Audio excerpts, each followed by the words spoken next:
Welcome in, latest episode of that SEC podcast. I'm your host, Michael Bratton. Go by SEC Mike on the Twitters. And there he is, our great friend, Stephen Lassan, senior editor over at Athlon Sports, and most importantly, the president, and still holding that card of the Arch Manning fan club. What's up, Stephen?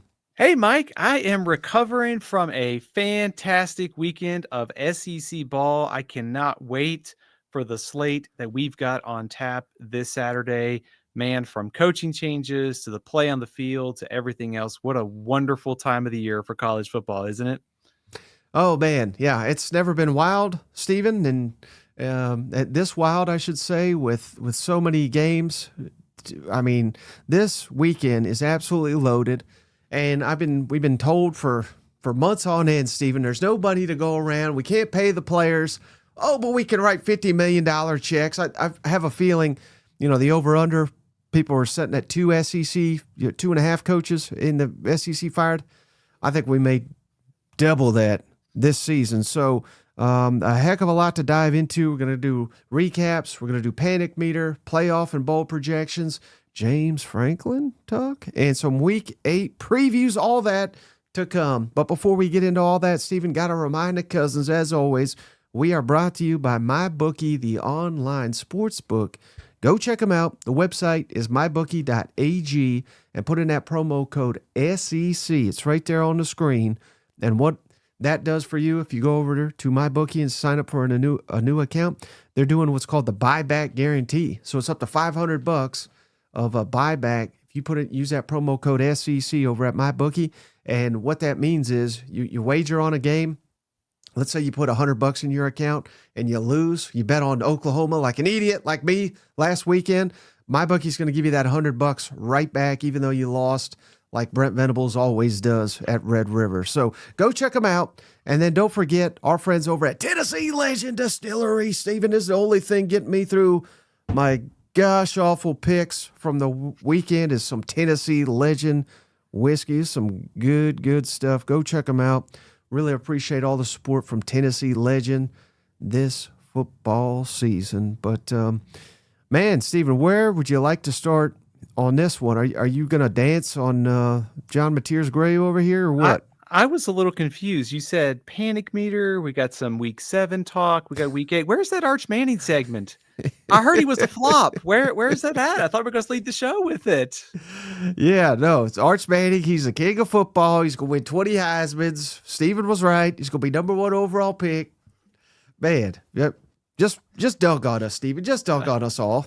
Mike, I think to go back to last week, and I think the Florida game, the Texas offensive line was terrible in that game, and they couldn't run the ball, and there was too much pressure. But I think if you took a step back and you watch some of the individual throws and reads that Arch Manning was making, he was much better in terms of progression than he was against Ohio State.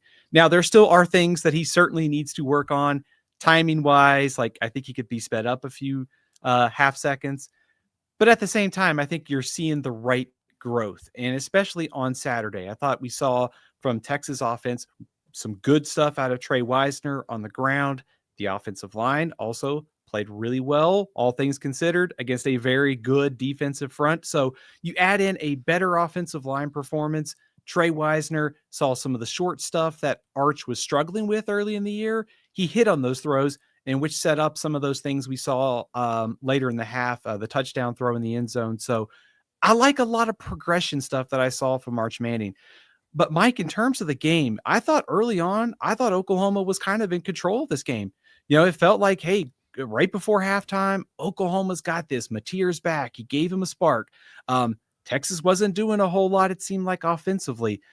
But that last possession right before halftime, where Oklahoma kind of squandered a chance for points, and then you get into that second half where it felt like Texas came alive, whether it was the turnovers, whether it was the play by Arch, whether it was the punt return, like in a game where it was kind of hanging in the balance, Texas made all the plays on all three sides of the ball to get a win. I've been pretty critical, I think, of Sark and maybe some of the things they were doing offensively, but I thought he definitely outcoached Brent Venables on Saturday.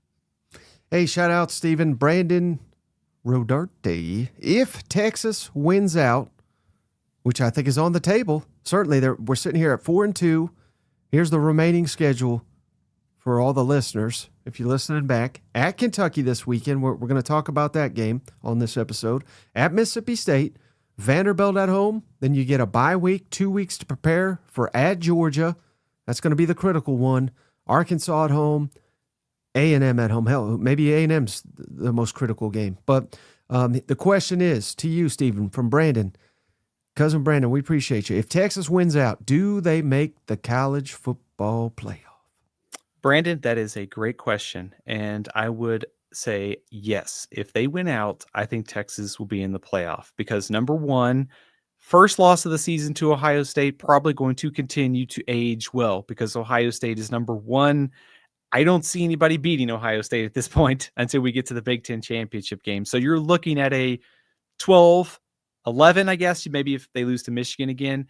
You're talking about Ohio State being top 5. So a 7-point loss on the road to the top 5 team, no shame in that. The Florida loss, we'll see. But I think if you're talking 10-2, you're talking about beating a ranked Vanderbilt team potentially, Georgia, who's going to be in the top 15 or so, I would assume, and Texas A&M, who will certainly be ranked when they play. I will also propose to you the idea that we're getting into that conversation that we have to start thinking about 9-3 teams probably more seriously than we had. That's because of Arch, because of his brand bias. Let me walk you through this scenario. So Notre Dame is one of those teams that is making a push for the playoff. They could be 10-2, but they get USC this weekend. That is a critical game for the bubble. Georgia Tech is on the bubble. They play Duke. They still have to play Georgia later in the season. What I'm getting at is the bubble's kind of soft here right now. And you start look at the schedule and all these SEC teams have to play each other. Like Oklahoma at 9-3 with the nation's toughest schedule potentially. Shouldn't that be at least in the conversation over a 10-2 team with a weaker schedule? So I look at this as 10-2 gets Texas in, 9-3 if the bubble ends up where we think, especially given there's a lot of losses still to come in the SEC. I could see them being in the conversation. I don't know if they would get in at that point, but I do think you've got to get to 10-2 to kind of guarantee your way in if you're Texas. And shout out to cousin Too Slick. He's a Bama fan, Stephen. He's saying 10-2 for not Texas, of course, but for Alabama. And shout out to Slick. He called this after the Florida State loss. He said, buddy, I ain't worried. We're still going 10-2. And heck, that might be underselling it. Again, we appreciate you, Too Slick, for the donation. What are the odds? Or maybe most likely record for Bama as they sit here 5-1 undefeated in the SEC, Stephen, with the rest of the schedule. Tennessee this weekend. We're going to preview that here in a little bit. At South Carolina, then you get 2 weeks to prepare for LSU at home, Oklahoma at home. I believe that's Southern Illinois, Eastern Illinois. One of them Illinois. They're going to get destroyed. Illinois is what they are. And then at Auburn in the finale. What would be most likely projected record for Alabama? Mike, I think the first thing about Alabama is there is a very valuable lesson to be learned about this Alabama team, which is what happens often in week 1 is just a scramble because we get all off season. The rosters are new. There's so many new pieces. It's not really surprising, like to take a step back and say, okay, Florida State may have caught Alabama off guard and Alabama didn't play its best game because of all the new pieces they had. So I think it's a good reminder for 2026 as we start thinking about what could happen then. It's like these teams are going to change a lot. They're going to get better. Probably should keep that in mind. So shout out to Too Slick there for kind of correctly calling that one. I think, Mike, if Alabama showed that won the last couple games shows up, 11-1 is absolutely on the table for this team. Now, I think given the difficulty of the schedule, Tennessee is going to be hard. At South Carolina is going to be difficult, especially it's the last game at the end of this stretch. At Auburn is going to be difficult. You get LSU and Oklahoma at your place. That's a really hard schedule. It feels like 10-2 is probably more the most likely path there for Alabama. But if they play like they have the last couple of weeks, I don't think we can rule 11-1 out either. Yeah, and then I know we got a lot to hit on, but I did want to ask you this real quick.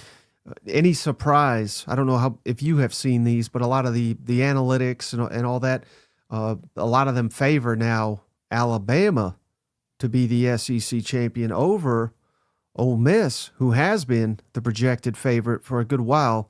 Now, I think a decent amount of that is the 3-0 conference record before anybody. But if you had to project, or maybe this is the best way to ask this, any surprise that it's Alabama now, or is the looming games for Ole Miss at Georgia, at Oklahoma, at Mississippi State, does that maybe make sense that Alabama's slightly more the favorite to be SEC champion? That's a good question. Could it be two things? Could it be Alabama navigating this schedule of going on the road to beat Georgia and Missouri, two games that probably the analytics, I think certainly they were an underdog to Georgia, under a field goal or so against Missouri. The analytics looked at those probably as toss-ups. So now they've got two in their favor. Certainly toss-ups to LSU and Oklahoma, that's up for discussion. But I think getting those at home, much more favorable. I think for Ole Miss, you're looking at now you still got to play Georgia and Oklahoma. So the schedule is going to get hard. But also I think you have to look at the way they've played. Now, I don't read too much into the Washington State game. I think this is maybe more Alabama and the way they've played since that opener, just being able to go beat Georgia, beat Missouri, and Vanderbilt. If those are all hold as top 25 teams, that is three really solid victories in a row for this team. Well, we get a victory, Stephen, every time that cousin JR shows up. Thank you, JR. Thank you so much for the donation. Morning, noon, evening, doesn't matter. JR's here. Legend, cousin JR has done it again. Thank you, JR. He gifted to Robert Ruff. Robert, welcome to the family. Yeah, thank you. And not to be outdone, Stephen, we have Z-O-V, Big Longhorn. He's back because he's always believed in Arch, just like Stephen. So shout out Z-O. He gifted Preston Green. Preston, welcome to the family. Yeah. Mike, man, I need to answer your question. I just realized I actually probably would take Alabama as probably the favorite right now to win the SEC. Now, over Texas? Over Texas, yeah. Okay. Yeah. Over Ole Miss too, right now. Well, speaking of your beloved Tide, they went on the road and beat Missouri 27-24. What a game this was, Stephen. I think this was the best game of the weekend in the conference. That's kind of debatable, but heck of a performance. What does this say about Alabama, that they went through this gauntlet of 3 consecutive ranked matchups, 2 of them on the road and won all of them? And what does it say about Missouri? Are they frauds, or did they just come up a hair short after playing, I would argue, their C game, and yet they nearly beat Bama?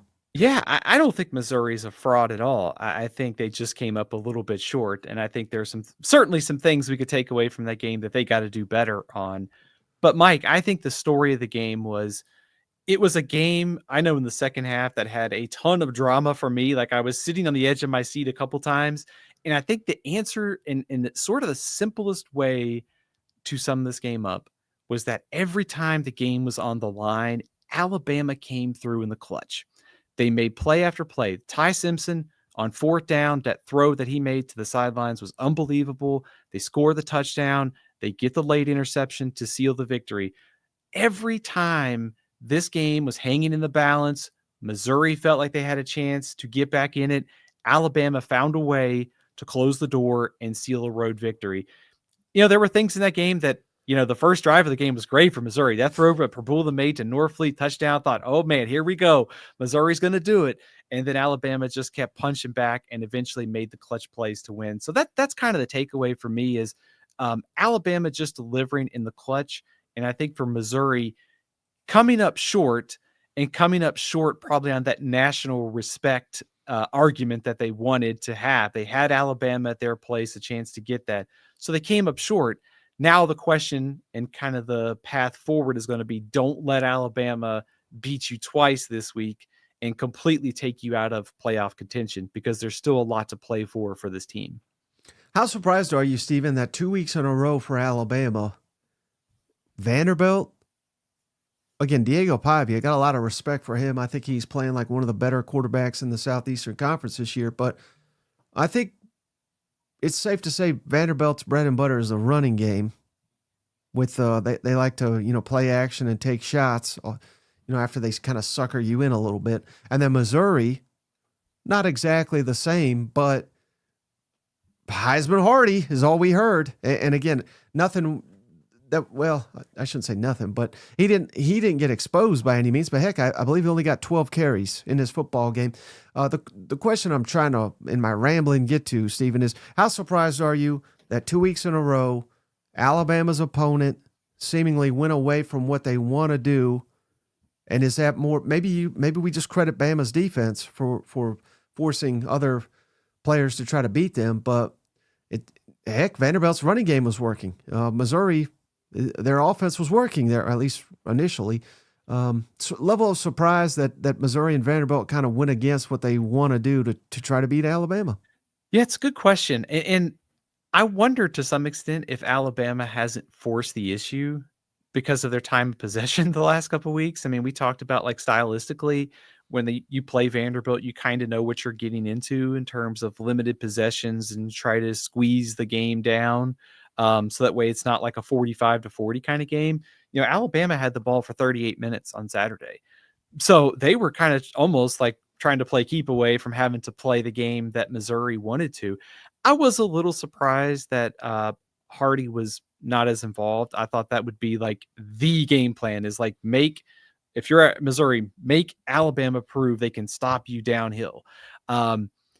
So I look at it as kind of like, I think we got to give Kane Womack and this Alabama defense a lot of credit because they struggled in the opener against Florida State. We wondered how they would kind of meet the matchup after struggling on the ground against Georgia. I think they've been better. They figured out at times that Pavia had success, Missouri had some success, and they adjusted and they figured it out and found a way to stop it. So I think Alabama, we forget that, maybe we don't forget, but they still got a lot of good players on that defense, and they pushed the right buttons the last couple weeks. Yeah, and talking about hitting the right buttons, Stephen. All the Stevens I know are great people. And shout out Stephen Up. Always showing up for them boys in Tuscaloosa. It's Stephen Up. Roll Tide. Thank you, Stephen. He gifted Radio Star. Is that fine, Mom? Radio Star, welcome to the family. Yeah, we appreciate you. Both you, Stevens. We appreciate you. And how about this comment from cousin Sven, member for 12 months? We really appreciate you. All the way from Germany. Shout out, Sven. Bama 45, Tennessee 20. Oh, Sven, what are you doing? And no, Texas will not win out. Georgia owns Texas. They will end Manning's miserable season. Oh, my God. Sven is on one here. We do appreciate you, though. And then David Chambers, $20. Appreciate you, buddy. Howdy, taddy. Ole Miss overlooked practice against Wazoo to start an extra week against Georgia. Rebs will beat Georgia, but can't beat Georgia and the refs. Ooh, Mr. Timeout. Oh wait, clapping Kirby over here. Right. Let's do that first because that's just such a insane thing. But Kirby and his clap-tastic win over here on the Plains. They own Auburn. Hell, they own everybody that's not Bama. But what was your thoughts on the timeout that heard round the world and the clapper, Kirby Smart? I mean, come on, man. That's not clapping. That's a timeout, right? I mean, I think we can all agree. I mean, that was Kirby got one over on the refs on that one for sure. That I thought that was pretty clear a clap, unless my eyes are failing me and I need Warby Parker like Arch, right? Well, and then, hey, before they call you Georgia hater, the Kirby hater, the Arch lover, tell them what you told me before we jumped on air. Jackson Arnold, I thought it was a touchdown, but Steven disagrees. I think the right answer is I'm really not sure. On one replay, it looks like to me that he may have like almost juggled the ball and he doesn't necessarily have 100% full control as he's going to the end zone and then it gets punched out. So, I mean, I think in the big picture, whatever it was called on the field is probably what they were going to stick with at that point, because I don't know they necessarily had the evidence to a return. I think if you just kind of watch it like in fast motion, it looks like a touchdown. But when I watched it a couple times and it was slow, I did wonder if he's either moving the ball or if he's losing it. And so the officials looked at that as maybe he doesn't have full control, and the punch was just kind of continuing the lack of control. To be honest with you, Mike, it is so close. The right answer, I think, is honestly, I have no idea which is the correct call unless we have a better visual on it. Right. And how about this? So I tried to make this argument with Shane, and he seemed to agree with me, but it seems to me that when things go wrong for Auburn, it just all starts kind of crumbling. And that is, I think, I think that's a reflection of the head coach and being a poor leader, being a poor manager of a program. I've made no secret what I think of old Hugh Freeze, but I mean, do you think there's any validity to that? And again, the clapper, whatever you think of that, I mean, he's the exact opposite, right? They've always got belief that it's literally Auburn's 99.99999 yards away from scoring a touchdown, and his team's fighting their ass off to prevent it, to force a turnover and to turn the game around. And that's exactly what they did. And they did it against Tennessee, and they'll do it against 2 or 3 other teams this year because they got a hell of a coach and a hell of a program, while Auburn is, I think, a talented team, but is has a fraud as a head coach. I know that's a lot of throw at you, but thoughts on that? Probably should address one thing that I'm not sure if I'm picking Georgia or Texas yet in that game. I think I probably would pick. I think I would probably pick Georgia if you ask me right says now. Timeout. Right. Or clap. Sorry, Mike. I think wouldn't actually Hugh Freeze agree with you? Because his comment after the game was, I sort of paraphrasing, I think it's clear that we find ways to not win football games. I mean, that just kind of sums up the way things have gone for this team. Is, the first half, or for 99% of the first half, it looked like Auburn had full control of this game. They, we saw maybe some tweaks offensively. The crowd was in it. It looked like, man, this is going to be it. The last couple of weeks have not gone Oklahoma's way with the road games to Oklahoma and Texas A&M, but they've got Georgia on the ropes. And if they can score here, not sure Georgia's got the kind of comeback in them in the second half on the road. And that play happens.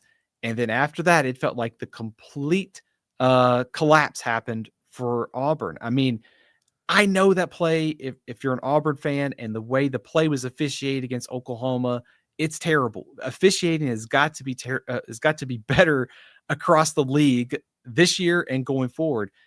But Auburn also had an entire second half to do something, whether that was offensively or defensively, to get a stop here. And so, Mike, to your point, these are 2 teams that are headed kind of in different directions here. This Georgia team has a ton of youth. We have seen now in second halves that they find a way, whether it was Tennessee, they didn't win against Alabama, but they came back, and they came back against Auburn on Saturday. And for Auburn, it's kind of been completely different. Is that, there's the game's kind of in the balance, and it goes against their way. And it feels like after that, they just collapse and cannot get back into it. So this is kind of continuing a trend there for Auburn. Right. And a trend I'm seeing, Stephen, that I'm really liking. And all these cousins joining the family. Shout out Sean Rabino. Hopefully I didn't butcher that, Sean. Sean, welcome to the family. And shout out Crazy Carl down here. Cousin Carl Judkins playing Bama and Tuscaloosa. Who you got as the MVP? I got the officiating crew. Same as 2 years ago. I'll tell you, Carl, if Tennessee loses, I'll agree with that 100%. Hopefully the same crew that did Georgia Auburn is not showing up for this one, right? Well, let me ask, again, not that we're revealing our picks. If Tennessee wins it, who's the MVP? If Alabama wins it, who's the MVP? I think if Tennessee wins, it's probably a boring answer, but don't you think it's got to be Aguilar MVP? Maybe, but it could be Chris Brazzell take it over, or it could be man, I hope he's all right. He got banged up, but Deshaun Bishop's really heating up. Again, Alabama I think they could be beaten on the ground. I don't know why teams don't run the football, but that's why I thought that was an interesting question, because I think it could be any of those three guys. Here's a wild card.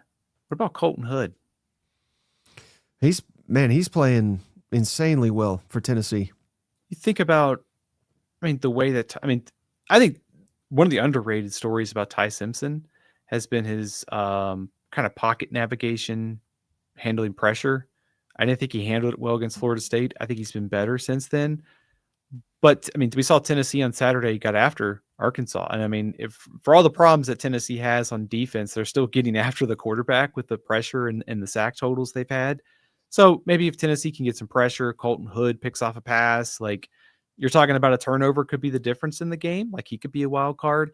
I think for Alabama, it's pretty simple. It's got to be Ty Simpson, because he's carried this offense. Jam Miller, hopefully he can play after getting banged up on Saturday, so they have a full arsenal.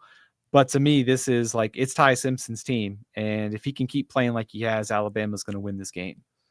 Yeah, I think you're correct, but I would say, and this is cheating, so maybe I'll just say Proctor, but Alabama offensive line. Yeah. It's seemingly the only thing Tennessee can do, aside from Hood, on defense, is to get after the passer. And Ty Simpson, not as are all quarterbacks really, but he's not nearly as effective when he's getting pressured, when he's getting hit, when all that. So if Tennessee can get after him, I think that'll be critical to this football game. If Alabama can keep him clean, give him time, that offensive line protects him, I think Alabama easily wins. The right side of the offensive line could be a spot to watch against the Tennessee front. Missouri got 4 sacks on Saturday, and they got some pressure on Ty Simpson. Damon Wilson had a heck of a game getting after Ty Simpson on Saturday. So it does seem like if Tennessee, like wild card MVPs, could be like a Colton Hood, could be like Jordan Ross, who had a heck of a game against Arkansas. Somebody like that could really change the dynamics here for Tennessee as they try to slow down Simpson. Yeah, I like that, Ross. I think, if I'm not mistaken, he's from Bama, 5-star. He was a Tennessee legend on Saturday. Yeah, he was. Well, speaking of legends, Steve, we've got this far. We haven't talked about this team, and they're just quietly in the weeds. Not that quietly anymore, Stephen. They might be the best team in the conference. Shout out A&M, defending the home turf against Florida, a mighty Florida, who Stephen and I bought in once again, and we look like fools. But again, this is not like this was a competitive football game, and I thought Florida, they're playing much, much, much better. And I think that even showcased on Saturday. I don't think this is like some awful team, yet they come, 2 scores. They lost by 2 scores because in large part because of the A&M's a great team, and they're very balanced, and the home field, all that combined together. So A&M just keeps taking care of business. What was your thoughts on this one? Mike, I think if you're Texas A&M, you will take a 17-point victory in SEC play a lot of times, right? This is a really solid win for Texas A&M. And I think solid is not a bad term. It's just like everything was clicking here. Like I love the big play early on to Mario Craver. The running game was going, even though Le'Veon Moss was banged up, Reuben Owens filled in. You look at what they did defensively too. Gave up 14 points early on, but then really put the clamps on after that. After scoring touchdowns on 2 of the first 3 drives, only 1 drive the rest of the game for Florida went beyond 40 yards. So this defense, which we came into the season wondering, how are they going to replace those guys up front? What was going to happen with the secondary? I think they've passed the test here. I know Notre Dame moved the ball. Notre Dame's got a good offense. But after what we saw with Florida putting up numbers against Texas last week, this A&M defense answered the bell. And you look at what they've been able to do with Marcel Reed's improvement and on the ground. This team is really close to being complete at this point. And it feels like there's just another level that they could get to. And we're talking about getting to Atlanta and playing for the SEC championship. And that's one of the reasons why I feel really good about Texas A&M being kind of pretty much safely in the playoff if they continue to play at this level.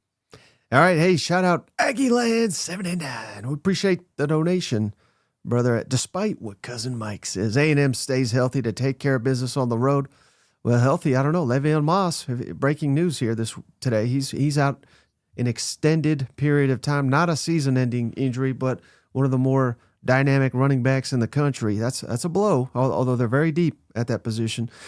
We get Moss back before TU game and saw him off in Austin. Giga Aggies beat the hell out of everybody. So I don't know if you've seen my commentary on this, Stephen. I don't want to skew you, so I won't even explain it. I'm going to ask you the question and compare what you have to say about what I have to say. But what he's referencing, the next 3 games for A&M, at Arkansas, at LSU, then they get a bye week, and then they're at Missouri. Stephen, what do you think A&M's record will be in just those 3 games, at Arkansas, at LSU, at Missouri? I'm going to go with 2-1. Right. I think they. Oh, sorry. What out of, like, say 0 out of 100%? What, and clearly it wouldn't be 100%, but out of 0 to 100, what chance would you give them to go 3-0? Oh, it's a good question. Man, that's 3 road trips that are tough in the SEC, and I don't think Arkansas is going to be easy this week. So, right. 3-0, I would say maybe 50%. I mean, that's a little high. I think they can do it. I just think that schedule is just gonna. I guess what I'm trying to get at is, and it's just hard to put into words, but it's almost like when you look at the schedules in the SEC and you see how clustered together these teams are, you could just go down. You could start seeing everybody's going to lose at least once, probably even twice, and it's hard to predict where it's going to happen, but it feels like everybody's due for some losses still, if that makes sense. No, 100%. So you were almost verbatim my point there, where again it's just so weird how people, they can't take any kind of debate here. But hell, I got A&M as a preseason playoff team. I picked them to win every game, but I'm telling them they're not going undefeated, and they're certainly not going undefeated at 3 conference games in 3 weeks. Well, 4 weeks technically, but 3 games. So it just ain't happening. And for exactly what Steven said, this is the SEC, and we're seeing upsets every week. And as good as A&M has looked, next week could be a different story. You have all these penalties, you have a turnover here or there, and you're cooked. So I'm trying to prepare you for what's coming. And again, if you go 11-1, you're probably number 1 in the country or number 3 at worst, and you're in the playoff. You know what, Mike? I think maybe another way to talk about this is, I mean, Texas A&M, as we know, was 1 play away from losing to Notre Dame. Mm-hmm. It was also a couple plays away from Auburn stealing a victory in College Station. The margins are pretty small if you're a top 5 or top 10 team in the SEC. And so if you don't bring your A game every week, and Texas A&M's got some margin for error because I think of how they're constructed. But I mean, if you play poor against Arkansas and Taylon Green's on fire like he was for chunks of the game on Saturday, I mean, Texas A&M could get beat, and they could go get beat at LSU with the defense that LSU has. Missouri on November 8th, backs could be against the wall for Missouri trying to get into the playoffs. So I love what Texas A&M has done so far. I like them to make the playoff this year, but Mike, I do think that they are due to stumble at some point, at least once, probably even twice this year. And Cousin Lou, he says, book it. 1 and 2. Come on. A&M comes back to earth. So he's even going lower than us. But yeah, that wouldn't stun me if they went 1 and 2 during that stretch. LSU, Missouri, most likely losses. But again, I'm not saying that's going to happen. But I mean, it wouldn't stun me either. So let me just phrase it this way. You tell me, Stephen. Is there an A&M? I know they're sitting here 6-0. They're on top of the world. If I could guarantee them that they go 1 and 2 at Arkansas, at LSU, and at Missouri, but they win the rest and go 10 and 2 and whoop Texas in Austin. I mean, is there an Aggie that would say no to that? Not a chance, right? I mean, they'd be in the playoff and everything. Right. And you beat Texas in Austin, and you probably end any hope that Texas has to make the playoff, right? So I think you would take that. I mean, 10 and 2 is a pretty good place to be if you want to be in the playoff. And also, I think given what's happening nationally, I think Ohio State, Indiana, and Miami are it's going to be hard for those teams to lose at this point. The best that the SEC could do right now is probably going to be fourth. And we should also keep in mind Texas Tech has also got a pretty favorable schedule, and they could be fourth as undefeated Big 12. But what I'm getting at is I don't know there's going to be a ton of difference between being 5 and being 7 or 8 in the playoff rankings. I mean, a home game is really nice, but all these teams are clustered together. So if you could go 10-2 and beat Texas, I think you'll take that and make the playoff and maybe in the hopes of Texas getting in the playoff. That would be pretty sweet for the Aggies. Hey, shout out Liquid. Appreciate you, brother. Florida wasn't good. This game was a microcosm of Billy's whole tenure. Looked good for 10 minutes, then back to bad. Thoughts on that statement, Stephen? I was pretty fired up in the first quarter because I thought, oh man, it's 14-14. We got a game. No, I thought I was hoping that we'd see Lagway and Dallas Wilson kind of connect on those big plays that we saw last week. And like an idiot, I thought Florida would cover in this matchup. But no, I think Liquid kind of sums it up best. I mean, throughout the Napier tenure, and whether that's off the field or on the field, it's like you see things that make you think, okay, it's going in the right direction. There's the win against Texas, 1 step forward, 2 steps back. Like there's never been any consistency. This same thing we talked about last season, getting off to a slow start, finishing fast, not able to build on that this year. So at 2-4, Mike, it's hard for me to see this team being able to kind of capture that late season momentum again. Yeah, shout out Aggie Lad. He's back. I love his comment. Couldn't find a Texas fan in here last week. Now they're every other comment. So that reminds me of Oklahoma this week. I don't know what's going on, but can't find some of these people. But all right, we got to move on here. Stephen, how about we haven't talked at all, really, Tennessee, Arkansas, 34-31. I think in fairness, this was not as tight as the final score would indicate, but hell, I mean, scores what the score was. So Arkansas made a late rally here and nearly, pulled a stunner. And wouldn't you know it, Stephen caught all this hell for saying this could be a close game. And well, what do you know? It was a damn close game here. Yeah. Mike, I think I would agree with your assessment there that even though it was close, I never felt that Tennessee was going to lose this game. You know what I mean? Right. And I hate to say that to, like, I don't mean that disrespectfully to Arkansas. It just feels like I've seen this game play out a lot over the last couple of years, which brings me back to the prediction that we talked about 2 weeks ago, in that Arkansas, outside of that Notre Dame game, has been competitive every week. And they're a couple plays away before that Notre Dame game of being undefeated. And I expected this team to show up and have some fight in them because Petrino taking over, you knew they were going to be good offensively against the Tennessee defense that has kind of been shaky at this point. So I figured they'd be able to move the ball. I also figured they would have trouble getting stops, but I also did not account for the turnovers that were pretty problematic there for Arkansas. So despite the fact they were having success moving the ball, I always felt like when the game was on the line, Tennessee's defense was going to make enough plays to get the victory, and they did. And Mike, in the big picture here, sometimes you just got to survive and advance in the SEC. And the depth in this conference again and again shows up.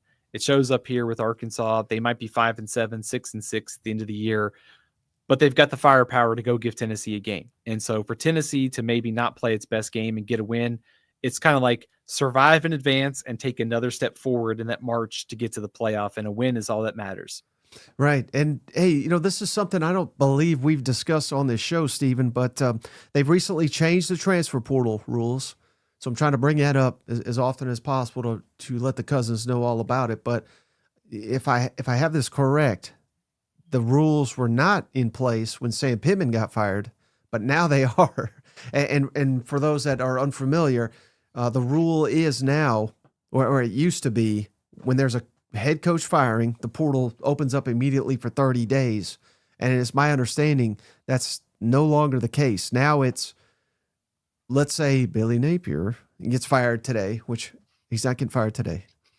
Maybe Saturday, but not today. Let's say Billy Napier gets fired today. The portal does not open at Florida. The portal will not open, and not just Florida, but literally any team. The portal will not open for those players until 5 days after a new coach is hired to give that coach an opportunity to meet with the players and seemingly try to keep them on the roster. Do I have that correct? You do. That's a good way to sum up the rules. So basically, when there's a coaching change now, nobody can enter the portal. It'll be after the new head coach is hired, which I think is a good rule change. Don't you agree? Yeah, there's less chaos, but you don't have to worry about, half your damn roster going in the portal. And even, I'm not naive. I know like all the Arkansas players are probably getting offers or maybe not. That's probably the wrong way to say it, but they probably have representatives that are fielding offers for all kinds of their players. And it's good to have that in your back pocket, because what happens if Arkansas hires, this is just a complete hypothetical, but let's say they hire John Summerall in a month, and let's say, it literally doesn't matter to the player, but let's say a receiver, let's say he's got an offer from Oklahoma State for $200,000. Well, he could go to John Summerall and say, hey, if you want to keep me, I've got an offer here. I'm going to go take it. And John Summerall may say, well, you're a hell of a player. We'd love to keep you for $250. That's not going to hurt the player to give it a little extra time, see if he wants to work with John Summerall. I think it's a win-win for everybody.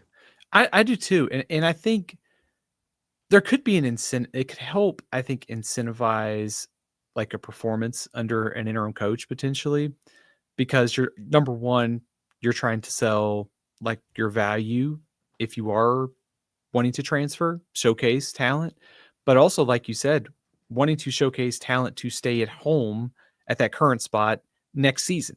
And with a new coach and the way they can come in and quickly change your roster, you could be part of the solution, could help the NIL dollars as well. So I think it's one of the fears that we always see with the portal is with that coaching change rule. When a coach gets fired, the roster, Virginia Tech has gone through this, Oklahoma State has gone through this, guys enter the portal right away, affects depth, affects performance. Now I think maybe it kind of keeps them together a little bit longer, which helps the performance. And frankly, that's, makes every game a little bit more competitive too. Right. And just, again, last thing I'll say, we got a lot to hit on here, but heck, these guys the vast majority are making money anyway. So you might as well just keep doing it's not a job, but kind of, you're getting paid. Yeah.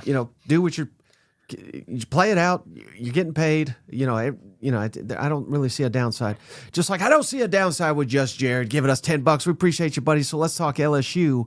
But real quick, Cousin Lou says, hey, been here and we'll be here to the end. Hook 'em. Appreciate you, buddy. So we haven't talked LSU either. Beating South Carolina. I don't know what to make of this team. Steven, you tell me, because I think, they're like number 10 in the poll, I think, LSU. And I'm not saying they're like garbage, because there's a lot of good teams in the SEC, but I don't have them as a top 10 team in the SEC. Am I crazy? I would have them probably, I guess I'm trying to do the math in my head. I have them in my top 15 nationally. So I probably have them a little bit higher in the SEC than probably you do. But Mike, I think the question with this LSU team is like, what exactly are they still? I think we know defensively they're pretty good. Now, Ole Miss also moved the ball a couple of weeks ago on this defense. I think the biggest question is, what's the upside with the offense? Because Nussmeier, I think he looked maybe a little bit better throwing the ball Saturday night, but there was the turnovers in the end zone. We know the run game has been inconsistent. The offensive line could still be an issue. So it feels like there's some potential here if the offense gets it together. It also feels like these issues may not be going away anytime soon for LSU. But I also think if you can survive Vanderbilt, you get Texas A&M coming to your place, you get a bye week, maybe Nussmeier gets healthy, you get Alabama, and then after that, Arkansas and Western Kentucky and Oklahoma. So there are opportunities for LSU to fight its way back in, but it starts with figuring out offensively how this team can go to another level over the next half of the season. All right. Well, that's fair, Stephen. But and again, maybe I'm just way off the mark when it comes to LSU, but we're sitting here on October 13th and we've seen 6 games, and let's take Southeast Louisiana, because that's ridiculous. But every other game, And what you just said is fair. If they can figure it out on offense, but at what point are you what you are? I mean, again, this is October 13th, and we're saying, well, if they put it together on all, I don't know that they're going to put it together. I think it's just who they are. Is that with the schedule ramping up against tougher defenses, in my opinion? Yeah, I think that's fair. I think the one wild card in all of this is just the health of Nussmeier, because I do think if he is healthy, that changes the entire dynamic of your passing game. There was that stat they showed during the South Carolina game I thought was pretty telling about like the velocity that's been on his passes this season. So it's pretty clear that that's affecting him in some way. So I'm thinking about that and thinking, okay, if he does get to 100%, then you're talking about, okay, I think you can pencil in LSU for at least maybe 7 to 8 more points a game. And with that defense, you still don't have to be as dynamic. I think that's a little bit easier for me to account for, as opposed to saying their offensive line and rushing attack is probably what it is.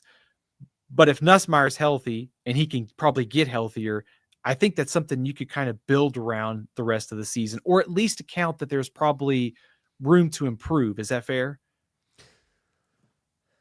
Yeah, no, certainly. But again, this is hard to talk about because I don't want to see anyone get injured. But and he's not a statue back here, but he is less than mobile, I think is how I would define Nussmeier.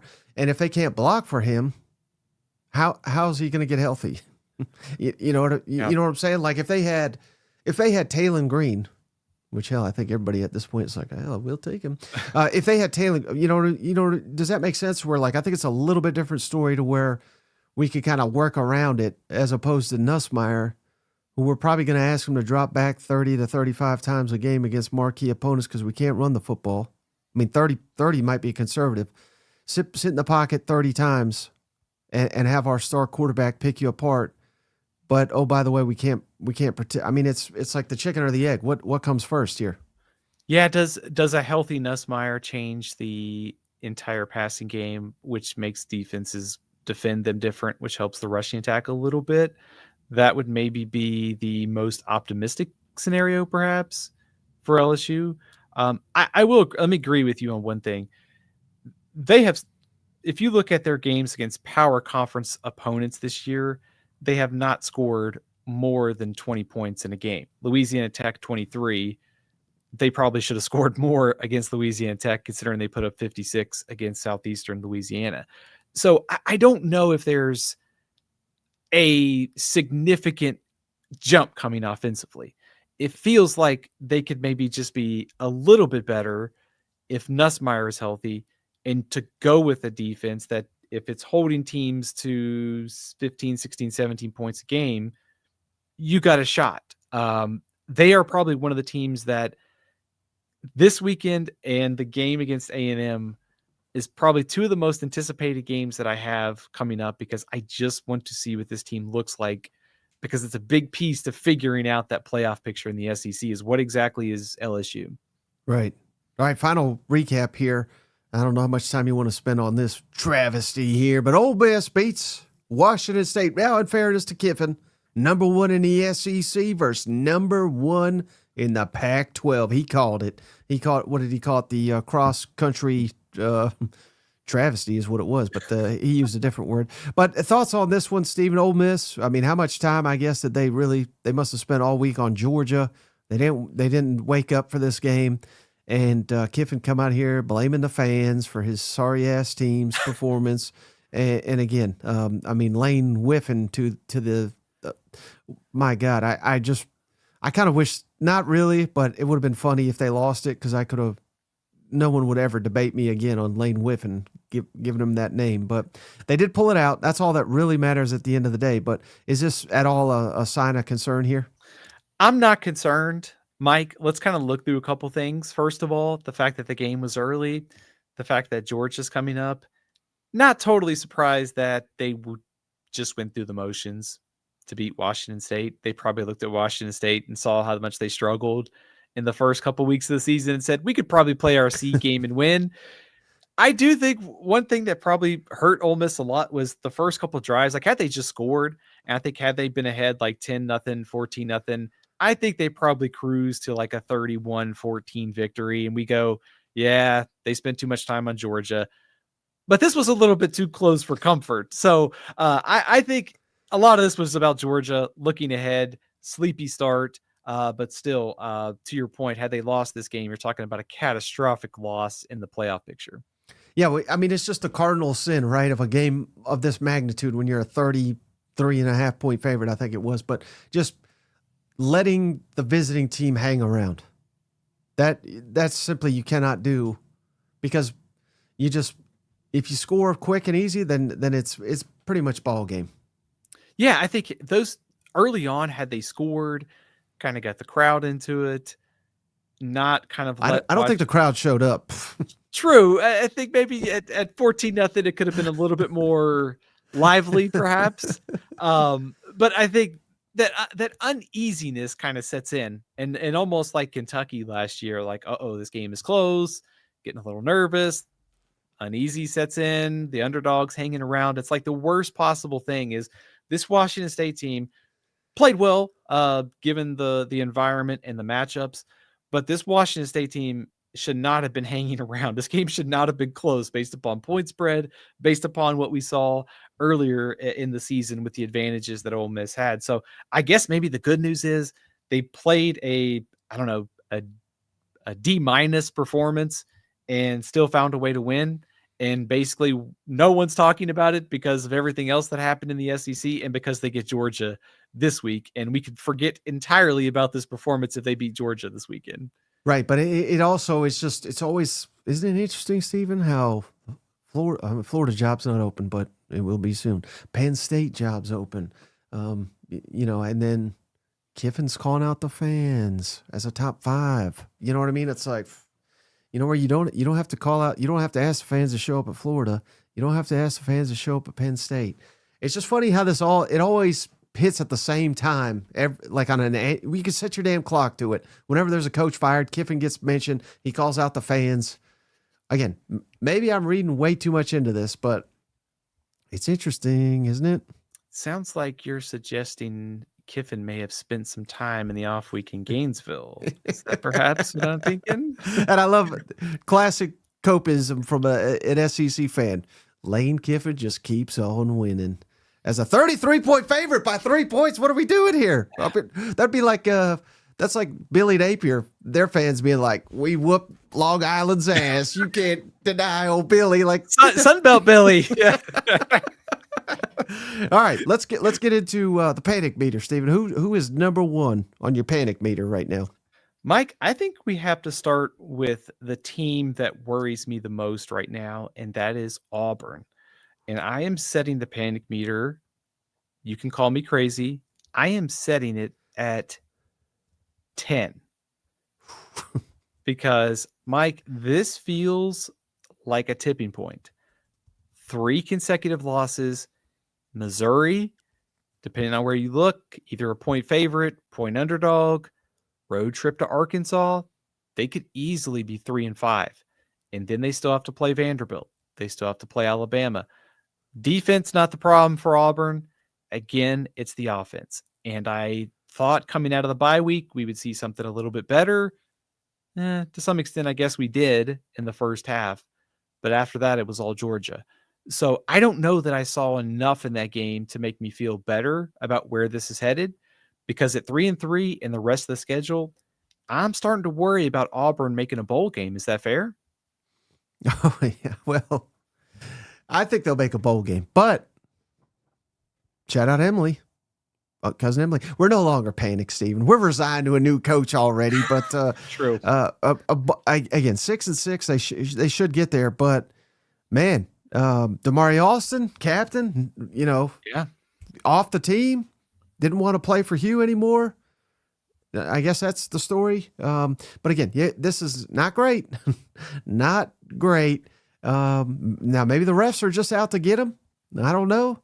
Shout out Cousin Sean. This is an interesting comment here. Auburn's dangerous, and their defense looks to be top in the nation. As a Mizzou fan, I think they'll be tougher than Bama. Ooh, thoughts on that, Steven? I don't know if I'd 100% buy into that, but I will 100% buy into the defense. I think their defense is awesome. I mean, they were corralling Georgia the other night till, of course, the end of the game there. But again, you can't ask a defense to show up every single drive if your offense is giving you nothing, and that's what the offense is giving it more often than not. So, yeah, I think it's totally fair to question Auburn and their offense in the future.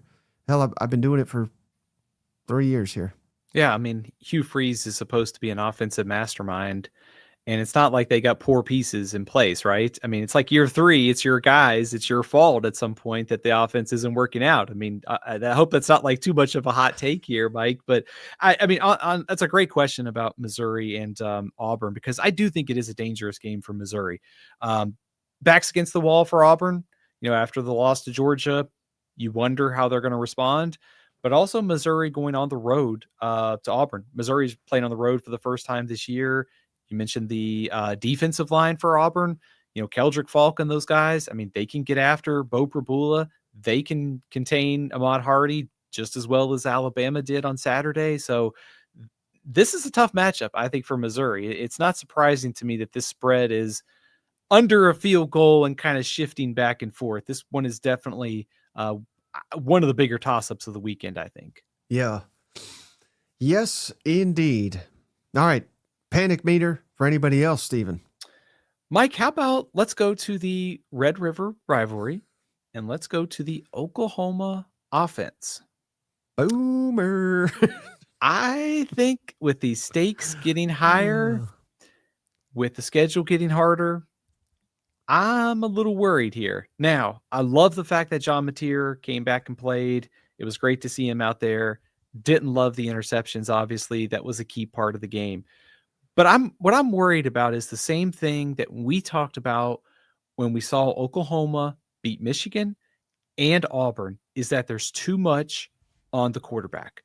Oklahoma has got to get this offensive line and rushing attack going.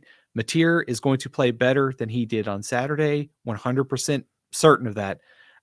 But this Oklahoma offense is not going to be good enough to reach the playoff unless they have more help from Napier. So I am setting the panic meter at 9 because it's at the midpoint of the season. They better figure it out if they want to make the playoff.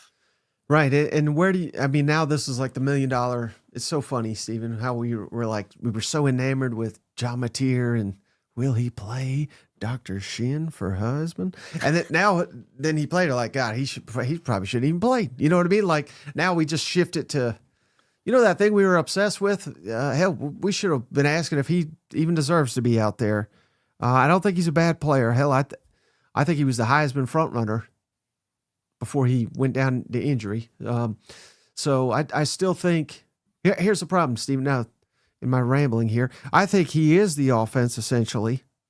And if he's not up to the task, which he wasn't on Saturday, we got nothing. We have no running game. I don't think they have any faith in the backup quarterback. That's why they kind of threw him out there with who knows how much practice time, who knows how ready he was. But, the hope is he can get better. And I think this is just life in the SEC, right? We're one loss, fire everybody. Nobody's worth anything. One win, hell, no one can beat us. We're unstoppable. You know what I mean? So I think the truth is somewhere in between. If they win at South Carolina, I think everything will be fine. But if they lose, how about this for a prediction? And this might sound crazy, Steven. You let me know. I don't mind being called crazy. If they lose to South Carolina, I think Venables gets fired. Not the next day or anything, but by November 30th, because I don't know if any wins are coming if you can't beat Carolina. Man, I at first I wanted to say, wow, that's crazy, but man, I don't know. I mean, if you go 5-7, he can't come back. I guess the only thing you could make a case for Oklahoma is you're going to have obviously a new athletic director. second year of Arbuckle Napier, you could sell it. Maybe Napier is just rusty the rest of the season. You could say, well, look, we've got another offseason to build around him. Like that, the argument against making a coaching change would be invest that money in NIL. And so maybe you build that offense even more around Napier. But if you lose 7 straight, I'm kind of thinking that might be the end of the Venables tenure, don't you? Now, I think 8-4 is probably more realistic than that scenario I just played out. But I'm just saying, if you go that poor down the stretch, you got to go. Yeah, Mike, I think as much as the seat cooled in the first 5 games, there is a chance for this to heat up significantly down the stretch here. I was thinking about this Saturday while that game was on, and it's almost like the offensive line could probably get better if they had a starting 5 and they could stick with that for a couple games. They've had a lot of injuries and freshmen have been inconsistent. They've played a lot of running backs too, and nobody seems to be able to, be consistently gaining enough yardage. And also Jaden Ott has just been invisible. Then he plays, then he doesn't play well. So it's very confusing what's going on there. But you almost wonder, do you have to ask Napier to throw more than 37, 38, 36 times a game? You're talking like 40 plus throws every week, like basically becoming like a pass first air raid style offense because you can't block well enough against fronts in pass protection. You can't run well enough. So just throw it with Napier and see if that's maybe the way that you can consistently move the ball. Like that may be a scenario where they have to go to if the running game doesn't come in here. Mm-hmm. Yeah. And Mike misheard. So just to be clear, I think Steven was right there with you, Mike. This is not what I'm saying. I'm not saying you lose to South Carolina, you got to fire the coach because you'd be sitting there at 5-2. But I'm saying if Oklahoma is not capable of beating South Carolina, and I believe it's a noon kickoff, I don't think you're beating Ole Miss, top 5 team in the country right now. You're not winning in Neyland. You're not winning at Alabama, maybe the best team in the country. You probably, again, maybe you beat Missouri. But all right, let's say they go 6, hell, and then you lose to LSU. I'd still fire his ass. 6-6, that shouldn't be good enough. And to sit here, I mean, hell, all they tell me when I went down there is championship or bust, and we're sitting here saying 6-6. This guy deserves a contract extension. Like that's crazy talk to me. We gotta aspire to more. And is he an elite defensive coordinator? He's probably the best defense coordinator in the country. I don't want a defensive coordinator as my coach. I want a championship head coach if I'm Oklahoma. Well, especially because of the track record. And in fairness to Venables, they had some quarterback injuries. They transitioned to the SEC. Like that's understandable. But to have, 2 losing seasons already when it just doesn't happen very often at Oklahoma, and totally acknowledging the challenges, changing landscape. But to go from 5-0, if they go from 5-0 to 6-6, 5-7, I think we're talking about a much different scenario than we were at the start of the season, which was, is he coach of the year? Has he coached his way completely off the hot seat? So to answer your question, I think you were asking about like the South Carolina game. Like, I don't think he's in any danger then. I think it's going to be the evaluation at the end of the year. Now, one other scenario could be here. How many big-time jobs are going to come open? And I think that's a real question because Florida State lost this Saturday. You've got Hugh Freeze on the hot seat. Could there be a argument to say if Oklahoma just gets 6-6 and 7-5, make it clear, like this is not the standard. So we're going to invest this offseason, and you look and say, hey, all these jobs are changing. So while they're going this way, we're going to go this way, and we're just going to put our money back into the roster and say, we've got a good defense. What do we got to do to upgrade the offense? And so I could almost see an argument as saying, Napier and Arbuckle can run it back next year. So figure it out, the pieces around those guys, and then try to make one more push next year because of the coaching chaos that could be around them. Does that make sense at all? It does. And I forgot Steven is a coach's agent on the side. So just take everything he says with a grain of salt. But no, that does, but that, yeah, I mean, I hear you. I don't know. I was looking forward to the playoff with Oklahoma, and now I don't know. But again, they beat South Carolina. They go on a run. If Natier's better at this defense, they can go on a run. But you better win. That's all I'm saying. All right, who else we panicked about, Steven? Mike, what about the Tennessee defense? Oh, I don't want to hurt Cousin Shane tonight. But we got to talk about this Tennessee defense, Mike, because I'm thinking Tennessee can be a playoff contender here. And this defense giving up 31 to Arkansas, not necessarily surprising, but we also saw them struggle on the road against Mississippi State. Love the way they're getting pressure. You know, we talked about Jordan Ross and some of the other guys that they've had step up this season. The rest leaves a lot to be desired, though. And I'm just thinking about the big games coming up for Tennessee. There's Alabama.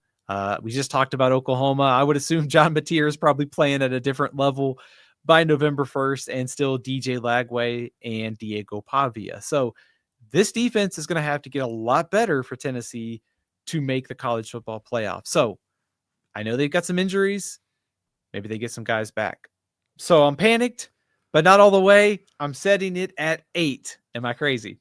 I think it's the same deal I said with LSU, Stephen, where October 13th here saying, well, if I get this guy back, if I, maybe they tighten this up. I think they kind of are who they are. They can't stop the run. They're a liability in coverage. But other than that, they can get after the quarterback. They force some turnovers. Imagine. Now, again, we can't just totally discredit them, right? But let me pull up our schedule again. Last week, Arkansas forced multiple turnovers, Mississippi State forced multiple turnovers, including multiple defensive touchdowns. Even Syracuse, turnovers, defensive touchdown. If they, let's say Alabama and Oklahoma, because those are kind of the big ones, and throw Florida if you want, or Vanderbilt. If they don't force a turnover against those caliber of teams, and they don't get significantly better on defense, that all these games are losable. So to sit here and ask your defense to force turnovers week in and week out is not a recipe for success. Now, hopefully for Tennessee's sake, they can keep doing it, but that's certainly not a given. So, yeah, I think they kind of are who they are. They've got talent, but I think where Tennessee really got screwed on defense is you potentially have two really good corners, and I don't know at this point if either one's going to play this year. And should that result in a complete collapse? Perhaps not, but that's where we are in college football this year. Take out anybody's two starting defensive ends or any two starting corners or two starting safeties, and there's going to be repercussions, and I think we're seeing that on the field. Yeah, it's tough to lose Jermon McCoy, a preseason All-America at first team, and still be as effective against the pass. But you lose another corner, you're already starting to get to pretty perilous territory. Tennessee's 110th in the country in defensive success rate nationally, 114th nationally in defensive success rate against the run. I mean, it's almost like if Tennessee could pair this year's offense with last year's defense, they would really have something. And I think you hit on something with the turnovers is they are just really hard to replicate and rely on week to week. They're not something that you can bank on. I mean, as good teams and good coordinators, they teach it, they practice different ways to force it, that all that makes sense. But sometimes the bounces just don't go your way. They could just bounce right to you one week and the next week they can't. So I think, to some extent, you're right. Tennessee's defense, it is what it is. They're probably offensively, it's going to have to be scoring 30 plus every week, kind of hanging on defensively, hoping for that turnover, hoping for that sack, and maybe that sack early in the drive puts teams in third and long and they can get off the field. So Tennessee, I think if you just look at their games this season, they've played in some pretty entertaining games with Georgia, Mississippi State, and Arkansas. Kind of feels like every week is going to be a high wire act for this team. Mm-hmm. Hey, shout out Cousin Rick. Stephen, he gave us $10. He's loved the show. Beat the hell out of Arkansas. And one other one from Rick. I forgot about this. We'll have to go through the archives here. Tell Cousin Shane we can save money if we both get our Aggie tattoos at the same time. Giggle. I think Shane may have made a A&M tattoo bet. I'm going to, again, I don't remember this, but maybe 10-2, which it's looking pretty likely Shane might need to give himself a Gig'em tattoo there. You know what? It sounds like Shane just became the world's biggest Arch Manning fan for later in the season, right? All right. Any other teams on the panic meter, Stephen? Mike, I am panicked about one more thing, and that is LSU's offense. I'm setting this, judging by what we talked about just a few minutes ago, it might not be high enough. I've got it as a 7. And the only reason it isn't higher, Mike, is I think Garrett Nussmeier can just get better. He can get healthier. That helps the offense. It was good to see Caden Durham churn out some yardage on Saturday night. Still think offensive line is going to be an ongoing issue this entire season. Also, without Aaron Anderson on Saturday too, still found a way to win. They did leave some points on the board with the turnovers, so maybe there is a little bit to gain if they can kind of clean up things. But if Nussmeier gets healthy, I could see a path to more points on the board each week, but I'm still worried because the entire operation still has some issues. And shout out Carl Junk as he gave us a donation. Stephen, Vols will beat Bama as long as Low T Heupel doesn't show up after a lead. I thought that was going to be your panic meter, is Heupel's conservative nature after being so aggressive at some point. But yeah, that's a concern. Shout out Emily. She got a question. The new portal, does the interim coach count as a new coach? And no, we're talking an official hire. So when Hugh Freeze gets fired, Emily, and they name, I don't even know who they would, I guess DJ Durkin. Yeah, can you even name him a head coach after his history? I don't know. But whoever it is, that won't count for Auburn. Not till they hire John Summerall can the players enter the portal. Yeah, it's a complicated rule almost. Like the old rule is a lot cleaner. And so like Virginia Tech and Oklahoma State, UCLA, they're all grandfathered in. So they can go ahead and transfer right now because of that. But going forward now is when it starts. So like if Florida was to make a coaching change, it has to be when that new coach is announced is when the clock starts for a change. Now, I do believe there is an exception if it happens in the spring. So if like, let's just say maybe the head coach at Ole Miss gets fired and, some random incident in the summer, they could leave. Believable? Then. Yeah. Right. Thinking about a past incident there specifically. But yes, as long from now on, when a coach is fired, there is no more portal entries until that new coach is named for a few days after. Hey, well, speaking of coaches and hiring and firings, and shout out cousin Sam here, James Franklin to Arkansas. That's where we wanted to go next. Thoughts on James Franklin? We don't have to go much into Penn State. Don't care about them. Those Little 10 losers. But James Franklin, coaching candidate in the SEC. Stephen, do you think that's a possibility? What are the top spots you could see for James Franklin? Maybe even if it's outside the SEC, but how realistic is it, do you think he returns to this conference? Mike, I think it should be pretty realistic. I'm just thinking about what could happen this offseason in the conference. I mean, we got coaches like you talked about Venables. I mean, Brian Kelly feeling some pressure too. What happens? Does Kiffin stay at Ole Miss? Could he take another job? Obviously, Napier, Hugh Freeze on the hot seat. There's even been some Clark Lee chatter out there for other jobs. So it feels like the percentages of Franklin being interested or potentially coming back to the SEC are probably pretty high. Honestly, I think that the two jobs to probably watch here, I think one's outside the SEC. I think it's Florida State. Because if I'm Florida State, I go all in. If Mike Norvell does not go to a bowl game this year, go get James Franklin. I think Florida is probably the other one that comes to mind. I think it's an easier sell for Florida, though, if you hire James Franklin from Penn State and not after he was fired. And I think that makes me think that's probably pretty unlikely. Arkansas is the other one that comes to mind because of what they did in basketball. Like they went out and got Calipari from Kentucky. He was a veteran. Maybe the upside wasn't there, but you knew what you were getting from him. My question on Franklin and Arkansas would be, does Arkansas need Franklin more or does Franklin need Arkansas more? And I think Arkansas probably would need Franklin more, whereas Franklin could probably sit out and say, let's see what happens with Florida State. maybe let's see what happens elsewhere. I don't know that Arkansas would be high enough on that hierarchy of jobs for Franklin. Does that make sense? It does. And shout out Emily, gave us a donation. Fire freeze now. I'm okay with DJ as the interim, and Too Slick, appreciate you with the donation. James Franklin will go to Auburn if Freeze is fired. Perfect spot for him. But I wanted to ask you this, Stephen, because I get it. It's so hard to ask people to change their mindset on things. But I think that is in order for all this because, and again, hell, maybe I'm wrong. You let me know what you think.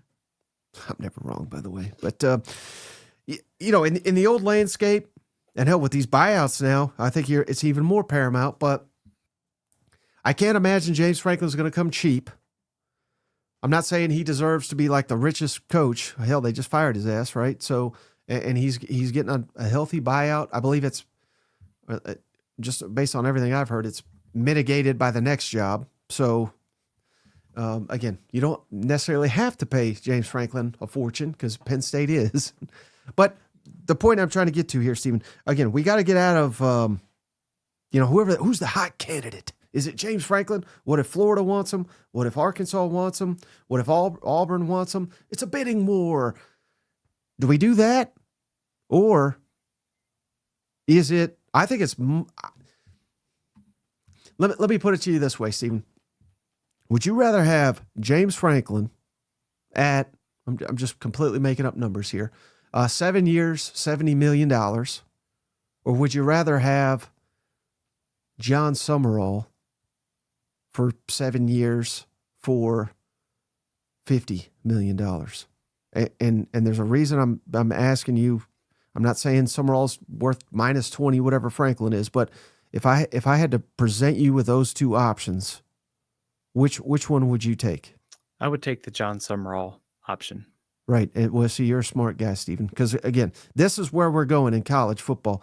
I don't think we're paying a king's ransom to these guys anymore, short of Nick Saban and Urban Meyer if he wasn't a scumbag, which he is. So taking him off the table, too. But the point being is we want money for players. We want money for coordinators.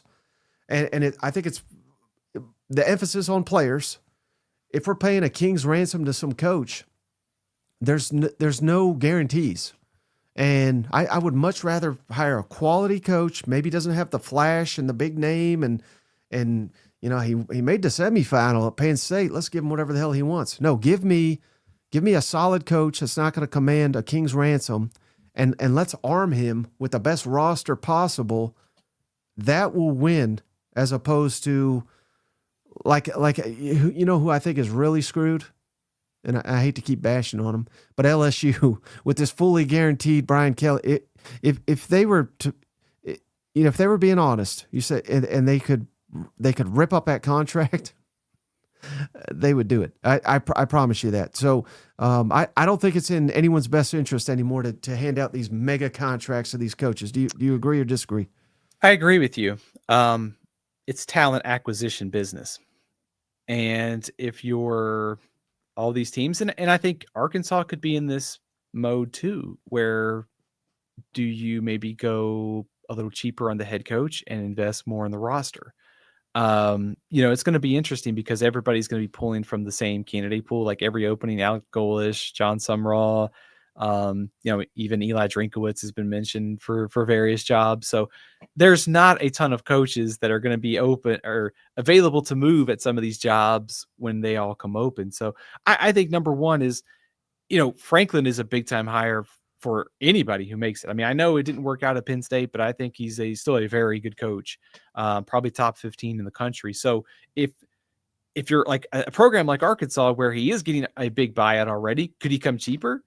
Would he be willing to get into the game right away because he's ticked off and maybe things quickly went south at Penn State after being one drive away from the national championship last year? Yeah, he might be a little hungry, but at the same time, I think you do want to keep in mind NIL, portal, talent acquisition. Like, you got to have the funds for that. I think in the past it was go big on the coach. Now you want to make sure you save enough in that pot to go out and get what you need in terms of talent. Shout out Planetary Healer. Petrino, $120 million for 10 years. That'll solve it. You know what? What year is this? Like 2005 or something?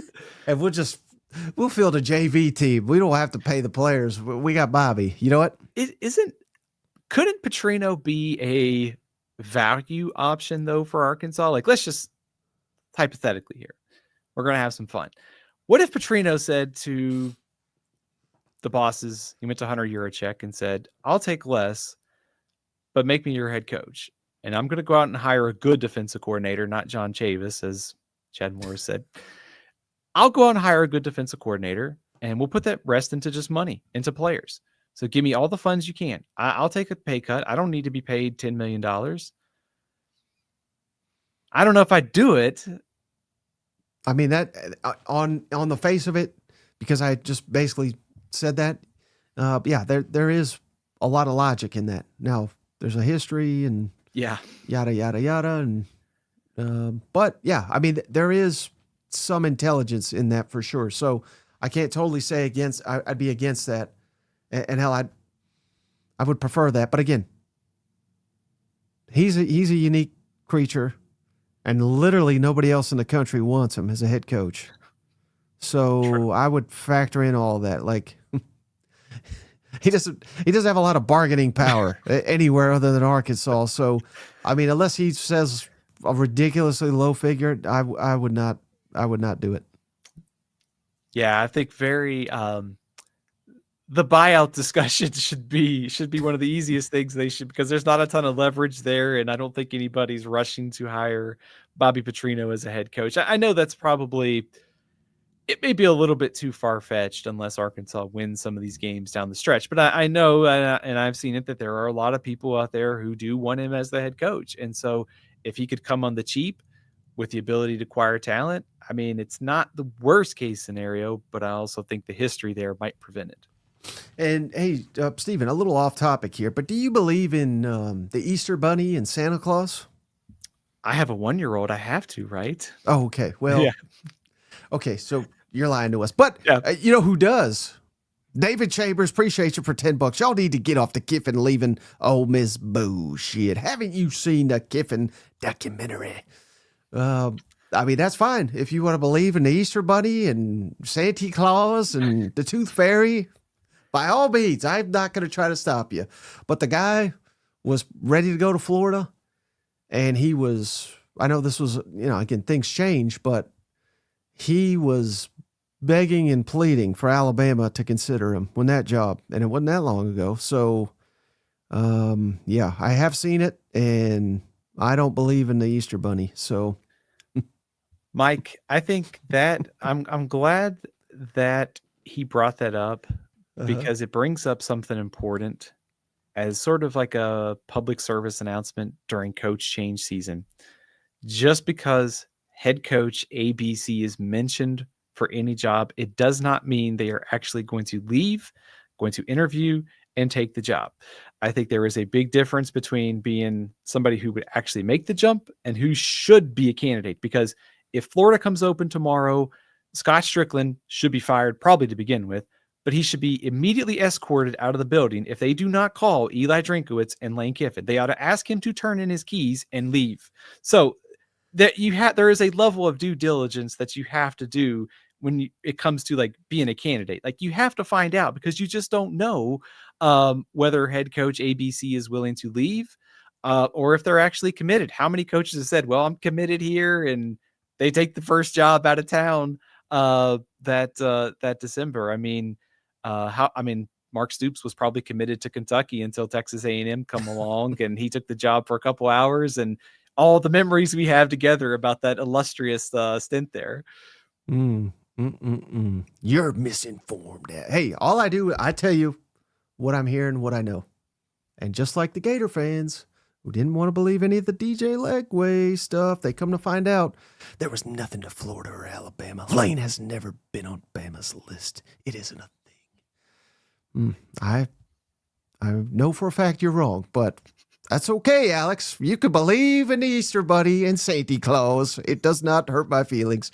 Hey, speaking of that, let's get into SEC playoff projections. One team has dropped out. Boomer. One team has dropped in, Stephen. Shout out. These are Stephen Lassan's updated SEC playoff and bowl projections. So once again, Stephen's with the good guys. 6 SEC teams in the playoff. Ole Miss, Alabama, Georgia, LSU, Tennessee, and Texas A&M. And again, Stephen, for anybody that missed it last week, can you kind of rehash, how you go about doing this and, why, which on the face may seem crazy. I thought Steve was a little crazy when he had 6 in here, and then I saw other people projecting 5 and 6 all week. They're just following Stephen's lead here. But how do you come to this playoff projections here? Absolutely, Mike. It's kind of a snapshot of things that are happening right now and also kind of eyeballing what's to come. Because we're only at the midpoint of the season, I think it's hard to kind of put in any kind of hardcore W's and L's. So just trying to eyeball the schedule, trying to look at paths to like 10-2, but also looking at what we've seen so far and who is in the best position to make the playoff. Let's also take a look at what's going on outside the rest of the SEC. Because right now, the ACC looks like a one-bid league, with the exception of Georgia Tech. They play Duke this weekend. They get Georgia down the road. That's a bid stealer that the SEC is going to have to watch out for. So they could have 2, but right now I feel Miami's probably going to be the only team in. Big 12, probably only getting 1 team in. That's going to be their champion, Texas Tech. So outside of the Big 10 and outside of the SEC, there's really not a lot of teams that are going to be playoff, right there in the mix to be a top 12 team. Notre Dame is the one to watch. So if you're a fan of one of these teams on the bubble, Notre Dame plays USC Saturday night. That is a game that means a ton for 2 teams on the bubble, which could impact teams in the SEC. LSU and Tennessee are probably the 2 SEC teams that I have the most questions about. I feel pretty good about Alabama, Ole Miss, Georgia, and Texas A&M. Tennessee and LSU are probably the last 2 teams in this week, and probably the 2 teams that I have the most concerns about going forward. Mm-hmm. And then I would assume this week that, again, all the games are conference matchups here in the Southeastern Conference could dictate this, just like Stephen had Oklahoma in last week. You had LSU out. Now they flip-flopped after the Boomer Sooner lost, the Tigers won. So, I mean, this is very fluid.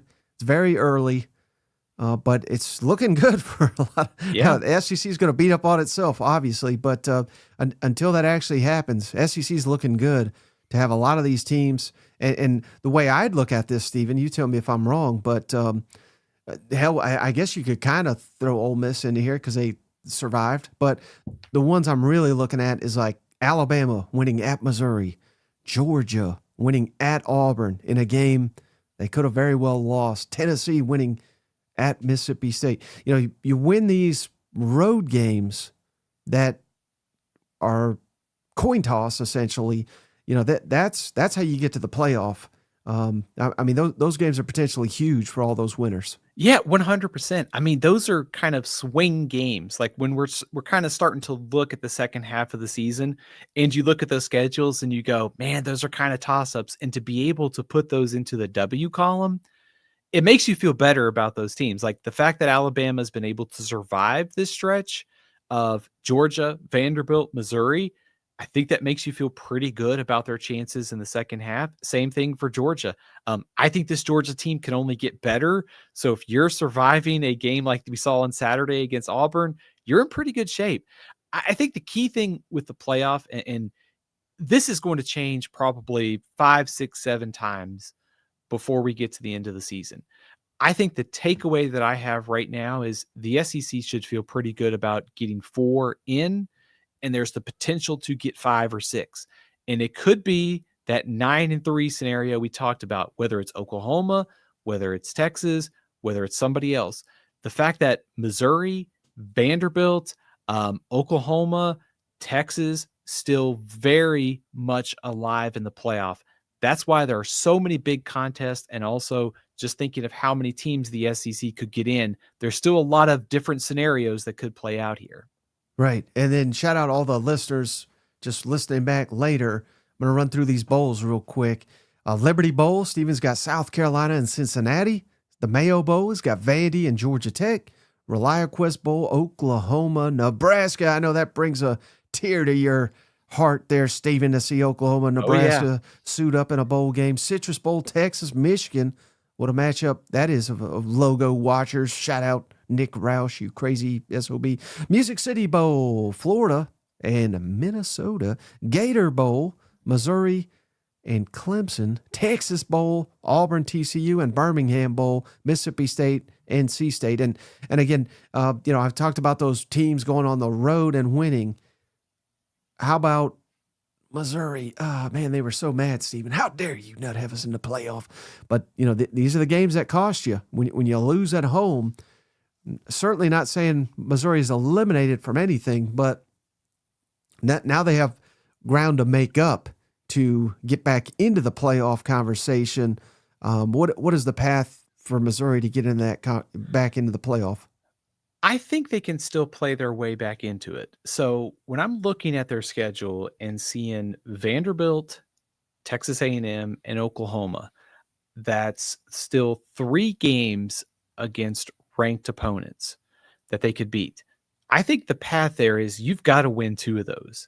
And maybe your other game, if it's Texas A&M, is a close loss. Because then you could say, hey, we're 10-2, and we've lost essentially by a field goal to 2 other playoff teams.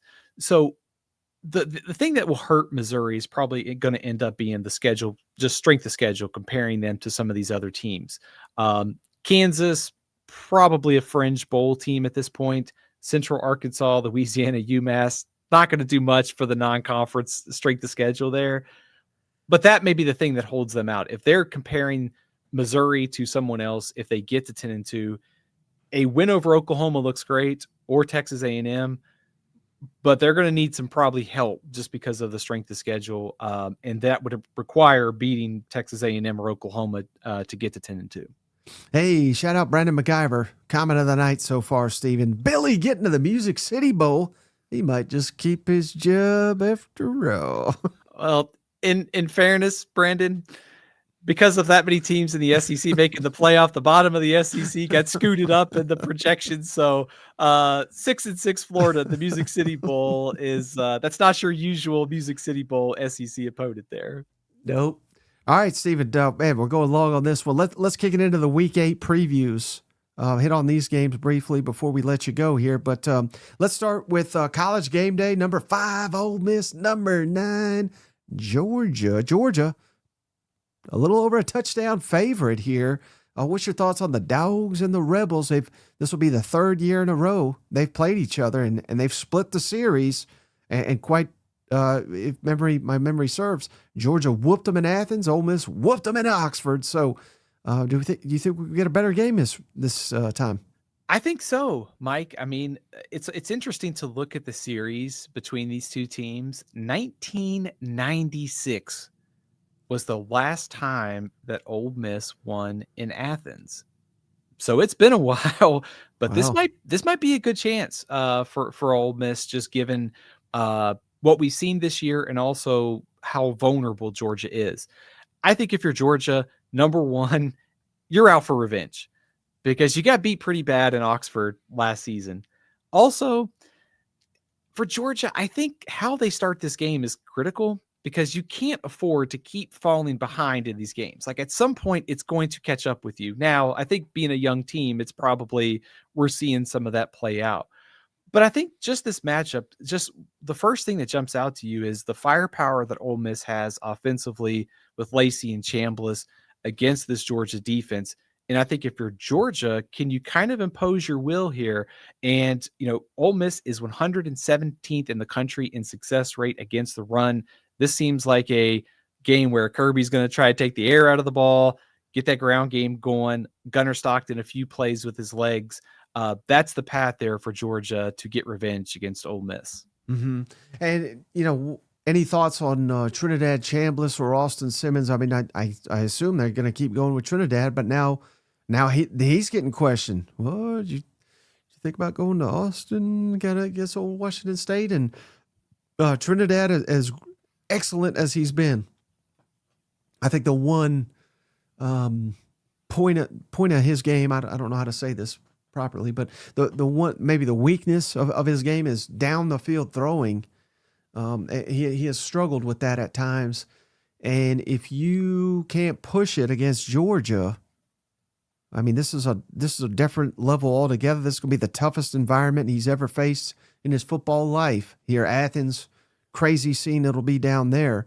Any thoughts on what Ole Miss does with their offense this week? I think it's got to be Chambliss until like the energy runs out of the tank, essentially. I didn't think he played like poorly against Washington State. I did think there was like some throws that he missed and some things you could easily see him just doing better next week, and then the offense could score or move the ball better here and there. Mike, maybe the question here for Ole Miss is, do you want Chambliss to sort of shoulder the entire workload here, or isn't Kewan Lacey kind of the key cog in all of this? As in that Ole Miss has got to get him going to have a chance to win, don't you think? Yeah, and he certainly was a hero last weekend. So, I think there's something to that, to be sure. I mean, Georgia giving up less than 3 yards a carry. They've been pretty stingy. And so I think to your point is, if you're Georgia, if you stuff Lacey and then you get Chambliss in those long third down situations where, yeah, Georgia's not creating a lot of pressure or sacks, but can you use your front and create some different looks? You change up the picture, you make things difficult. Maybe you get to him, he can't, he's not able to push the ball downfield, and you can sort of throw it underneath and tackle, and you could get him off the field. So I think there's a lot of like X's and O's battle between Kiffin and Smart that I think is going to be fun to watch. Mm-hmm. And I mean, does it do anything negative? And probably not, but just the fact that there's a really good shot. Or again, SEC's crazy this year. Let's say a good shot. There's a good shot, regardless of what happens on Saturday. Both these teams make the playoff. Does that do anything in terms of any luster lost from this game, or not really? You might have to ask me that in December, because that's as dumb as an answer as that is. It's like I'm sitting here saying I could see these two teams playing in Atlanta. I could see them play in the first round. But because of how chaotic it is, it's not just as simple as the East and West, and they're 1 and 2 in the 16-team SEC clear head and shoulders above everybody. It's such a cluster that it's almost like, I don't know. I think this game is going to matter a lot. I don't know that it necessarily takes anything away. If they play 3 times, it might, but I think at this point, it's probably going to be pretty important to the season overall. Let me ask you this. If Ole Miss is capable of beating Georgia in Athens, what's your confidence level that they can win the entire Southeastern Conference? It's got to be pretty high, I think, because I think Georgia's in the top 3 or 4. I think Alabama, Ole Miss, Texas A&M, Georgia, probably your top 4 in some order of the SEC. We could quibble with the top 5 in some way, but yeah, if you go into Athens and win, yeah, I think you can win the SEC. All right, how about this one? Third Saturday in October, Stephen. Number 11, Tennessee at number 6, Alabama. Bama favored by 9.5. What? Get the hell out of here. What thoughts on that, Stephen? Tennessee going to Bama. Mike, it doesn't get much better than this, right? Third Saturday in October. Tennessee's won 2 out of 3 from Alabama, but they haven't won in Tuscaloosa since 2003. So love the history. Love these 2 helmets always on the field. It just doesn't get much better than this if you're a college football fan. I wonder about the stretch here for Alabama. I don't think they're going to run out of steam, but playing Georgia, playing Vanderbilt, playing Missouri, and now you got to get refocused for Tennessee. That's a tough stretch for Alabama. So I wonder, do we see anything off of that? I don't think so, but I think that's something to watch. And I think the matchup that I'm focused on, if I'm Alabama, it's got to be pass protection, because if you protect for Ty Simpson, given this Tennessee defense, the issues that they've had on the ground or through the air, if Simpson has time, and Tennessee's been getting pressure, they lead the SEC in sacks. If Simpson is throwing darts all night, it's going to be a long night for Tennessee's defense. On the flip side, though, I mean, you mentioned it earlier, Alabama's defense had trouble against the run. Tennessee's got 3 good running backs. Joey Aguilar can run it. I like the Alabama secondary a lot, though. Nobody has passed for more than 200 yards against this defense this season. So I know the quarterbacks at times may not have been the greatest for Alabama, but this secondary has been really stingy. So I think if you're Tennessee, can you get that ground game going, set up some manageable situations, and try and take some shots to Brazel and Matthews downfield? Mm-hmm. Yeah, I think Brazel's going to have to take over if Tennessee's going to win this one. And we already kind of referenced it. I think Tennessee's going to have to get pressure on Ty Simpson if they have any shot in this one. But, yeah, interesting matchup. I mean, I think Tennessee appears to be a little bit fading, but, man, if they win this one, they could win out. You know, I mean, this is I think by far their most difficult challenge remaining. Mike, I think so too. I mean, I'm just looking at their schedule. I know Heupel's had some issues on the road, so I'm sitting there looking at Kentucky going October 25th. Should Tennessee fans be worried? Probably not. Florida, who knows what Florida's going to look like by November 22nd?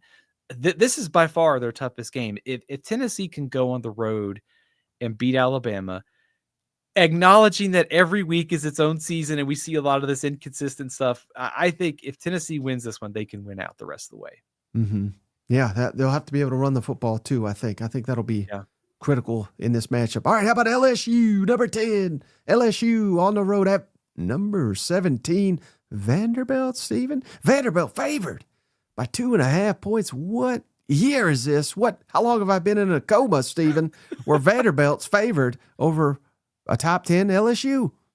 Mike, I thought that was one of the most surprising spreads of the week. Not surprised that it's close. I thought LSU would be favored maybe by a field goal. Mike, here's a little bit of weird kind of factoid here. Vanderbilt's last win over LSU came in 1990. That was also Vanderbilt's only win that season. So completely different era of SEC ball, but still funny as we dig back in the archives. I think number one for LSU, what's the health level of Garrett Nussmeier? Is this offense going to take another step forward here? We saw Ty Simpson throw for 340 yards against Vanderbilt a couple weeks ago. Can Garrett Nussmeier get on track against Vanderbilt secondary? For Vanderbilt, I think we saw against Alabama, it was small mistakes like the red zone turnovers. Those things added up. Coming off the off week, they get LSU at home. This is the perfect time for Vanderbilt to win this game. So I love the timing for Vanderbilt. Pavia being able to kind of find a way to make a play or two in a close game. It is all there for Vanderbilt on Saturday. Difficult defense, but I think Vanderbilt can have some success, and this will be a 4-quarter game as the spread suggests. Yeah, and a really interesting coaching matchup too. Blake Baker going up against Tim Beck, offense versus defensive coordinators there. So, that's, I don't know. I think most people assume Vanderbilt is going to fade into the night, but this is going to be their opportunity to kind of prove them different. You know, I think they're a better team than they were last year, and keeping Pavia healthy is priority number one because that late season fade kind of started when he got banged up. Is this a first to 20 points will win this game? I mean, I think so. I mean, that's certainly could be the case in this matchup. So, yes, this very well could be the best game of the day. Very important too for LSU's playoff hopes, because just looking with A&M and Alabama and Oklahoma still to come, this is probably, it's not a slight at Vanderbilt, but this is probably one of their more favorable outside of Arkansas SEC games, don't you think?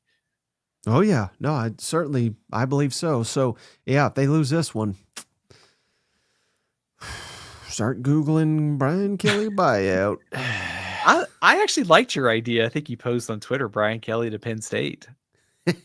Get a step ahead from that angry LSU mob. You know what? Absolutely. You can go to Penn State, reset the clock, get a new contract. Makes a ton of sense. James Franklin? No. Just a trade. All right. How about Mizzou, Stephen? Number 16 at Auburn. Auburn's fading, but favored, interestingly. Night game, Jordan-Hare. How about this, Stephen? I'm not looking at it. I have it written down here. Let me just look it up real quick. But I always hear how tough it is to come out of a win as Jordan-Hare, Stephen. Auburn's 2-8 against Power 4 teams in Jordan-Hare under Hugh Freeze. So it ain't that hard, but thoughts on this one? Mike, I think almost the same formula that we talked about with Alabama applies here to Auburn too, which is how do you slow down Ahmad Hardy? And if you do, then of course it puts the pressure on Prabula and the passing game. I didn't think Prabula was terrible on Saturday, but I also think, he threw a couple picks. There were some missed throws. Kevin Coleman was banged up. So I think if you're Missouri, you have to get back to basics this week. Run the ball with Ahmad Hardy. Run the ball with Jamal Roberts. Be able to keep Prabula in some manageable situations. I think that Auburn defensive line against the Missouri offensive line is one of the battles to watch here. On the Auburn side of things, it's pretty simple. I just want to see how this team responds. After the loss to Georgia, they've lost 3 straight. This one is winnable. Where does this team go? I want to see some fight, some desperation out of this team in what's pretty much a toss-up game on the spread. And again, we referenced it briefly, but running back Damari Austin, off the team. I mean, is it too big of an assumption here, Stephen, to say that things behind the scenes may not be great on the plains? It's just one player, but if you just read between the lines here, it seems like a program that is certainly teetering. Is that a fair comment? I was going to say that too. I don't want to read too much into one player leaving a team, but I think just given the way the schedule has gone and 3 consecutive losses, got a player, a captain, a player that was important to your running game at the start of the season leaving. I mean, it does feel like that's kind of why this week is so important. It feels like this team is kind of on the edge. If they lose this one to go to 3-4, given that schedule, a bowl game doesn't seem guaranteed to me. So yeah, it does feel like a really important week just for the overall, I think, kind of where this program is right now. And I've seen a lot of his teammates, now I guess former teammates, have been outwardly outspoken in support of him. So interesting. Does that read as if someone that quit on the team? I mean, I don't know exactly what happened, but when you see that, I don't know. Oh, Hugh, it doesn't look good for him, I don't think. At 3-4, if they lose, let me ask you this. If they lose this week and they go to 3-4, do you see any way that he saves his job? I think he could be fired by Sunday. I know John Cohen had some comments today that made it seem like he didn't want to make coaching change unless he absolutely had to, but here it is right here. Not my expectation at this point when asked if Hugh Freeze could be fired. So it's kind of a word salad of not as I sit here and answer the question, but again, that's why I said Sunday. So we'll see what happens there. You know what, Mike, that leaves at least that's very open to interpretation, right? I mean, it's not my expectation. Well, it's not my expectation that I'll have to do, XYZ tomorrow, but you never know, right? Right. Hey, shout out Steven Up. He gave us $20 just for keeping Lassan the Assassin on overtime. We appreciate you. We appreciate you, Steven Up. Thanks, Steven Up. I'm not sure what's the over-under is on Steven's voice from being sick all weekend of surviving this, but we're trying here. All right, how about A&M, Steven, at Arkansas? Mike, the first thing is, how great is this to have this game in Fayetteville? I mean, Jerry's World's a nice stadium and all, but man, it's so good to have this game on campus. So loving the fact that it's back on campus this year. And of course, Mike, this series has produced some wild games and some wild moments over the years. So anticipating some wild stuff and some heartbreak maybe for one side. I think just in the big picture here, I think we know Arkansas is probably going to come out motivated here. They're at home. Petrino's riding again in charge of the program for the first time in Fayetteville. I would not be surprised if Arkansas with that early momentum comes out and takes a lead. The problem that I think with Arkansas, and this is kind of the battle, is there anything this defense can do to slow down Texas A&M? 6 yards of play in SEC games this season. Also, just the matchups here. Arkansas's rush defense against the Texas A&M offensive line. The secondary against Concepcion and Craver. I think Taylor Green is going to have some highlights here. But there's going to have to be some defensive stops in this game by Arkansas to pull off the upset. And I know that's like super simple, high-level analysis, but 4 of Texas A&M's 6 opponents have been under 100 rushing yards. So this offensive line for Arkansas has been good, but this A&M defensive line is pretty stout as well. And A&M is in a unique position. Well, maybe not totally unique, but unique to the point to where the opponent, their season can, I don't want to say save, but you know, it's like they're a marquee. They're no longer, well, they're the hunted now, not the hunter. Yeah. And it's not unique because I thought it was, and then I was thinking, well, last year, similar situation. It was a huge game for Carolina, and that really was one of the best wins they had. Same thing. It was the only win really for Auburn. But again, that was the big, again, they have been in this situation and they have failed it. Now this is a different team. Shouldn't put last year's failures on this year's team, but how will A&M respond to, again, you got a top 5 team coming into your building. This is big for Petrino and Arkansas, and you know you could turn around this whole dang thing if you if you were good enough to beat A&M, you're sure good enough to beat Auburn and Mississippi State at home. So they could get on a real run here. It's a tricky game here, I think, for A&M. Yeah. Also, look what's ahead for A&M next week, the LSU game. So maybe a little bit of a look ahead, given that sort of rivalry and showdown for Texas A&M. I do think this is one of those moments too, just thinking about the growth of Texas A&M under Mike Elko. And if they're going to make the playoff, you go on the road and take care of business. Like as good of a shot as Arkansas is going to give you, and they're not an easy out here. If this program has taken a step forward, and I think it has, they just go on the road and take care of business. And there are a lot of matchups that favor them.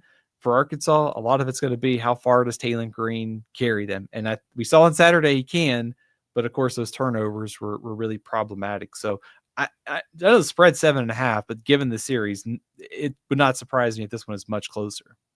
All right, how about Oklahoma, Steven, number 14 on the road at South Carolina?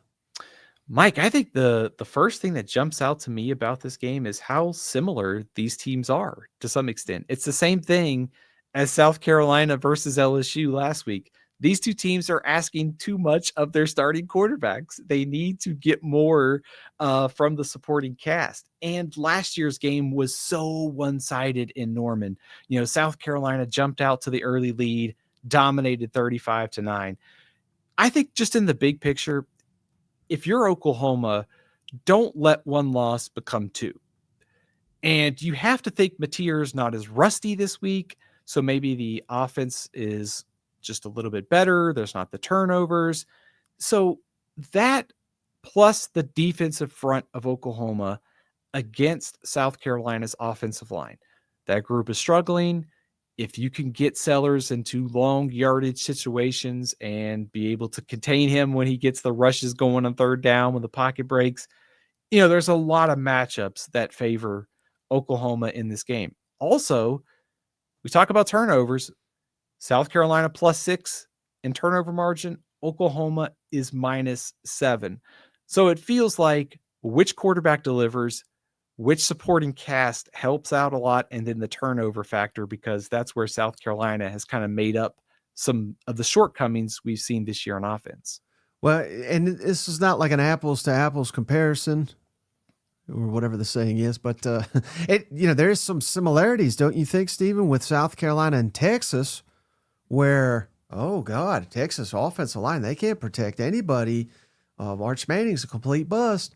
Lenore Sellers now, and they're both very good runners. Arch had some success against Texas front running the football. Again, I don't want to say the book is out on Oklahoma, but and I don't have much confidence in Shula, but if he can adjust, if he can do some of the things that Sarkisian did this week, get the ball out of Sellers' hand quickly, I see similarities between South Carolina offense and their struggles and their star quarterback to Texas and their struggles and their star quarterback. And I heard all last week, Stephen, they don't stand a prayer behind this with this defensive line coming at them. Well, they did more than a prayer. You know what I mean? So could you see a path to South Carolina, having some success like Texas did? I would agree with that. Like, I think Sellers, the mobility plus maybe the receivers in space for South Carolina, if they're showing some consistency this week, like I could see that. The problem I have is Steve Sarkisian versus like Mike Shula is a massive coaching like mismatch. If you just want to compare like game plan, in-game adjustments, play calling. So that's probably where my confidence level drops off. I think Sellers could cause some problems. I don't have a ton of confidence that they could get beyond that, though. Okay, that's completely fair. Yeah. All right, and then how about, speaking of Texas back in the rankings, or ain't dead yet, Stephen, at Kentucky. Kentucky might be dead. But thoughts on this matchup? Mike, I think we talked about with Oklahoma, don't let one loss become two. Well, if you're Texas, I know you're going to laugh at me. Don't overlook Kentucky. Just we saw what Ole Miss did last year. Motivated Mark Stoops. That's right. He's motivated off the bye week. He's had some golf. He's had some time to reflect. You don't want to take any road venue in the SEC for granted. And granted, I know Kentucky's struggling. When you're just thinking about like, how does Kentucky have a path to win? And it's really hard to find one. Absent Texas, couple turnovers, given Kentucky short fields, you know what Kentucky's going to do. They're going to do the same thing they did to Ole Miss last year. They're going to do the same thing that they did to Georgia that year when it was 13-12. They're going to try and slow this game down and make it low scoring, limited possessions. So I think the big thing here is Texas, just don't beat yourself. We know the defense for Texas is good, much better than we saw at Florida. Malik Muhammad coming back made a big difference. And Arch just continuing to play at the level we saw last week. They should take care of business. I mean, Kentucky has scored 27 points in its last two SEC games. So if Texas loses this game, it would be a massive step back after a massive step forward last week. Will you be selling Arch stock or buying it at an all-time low?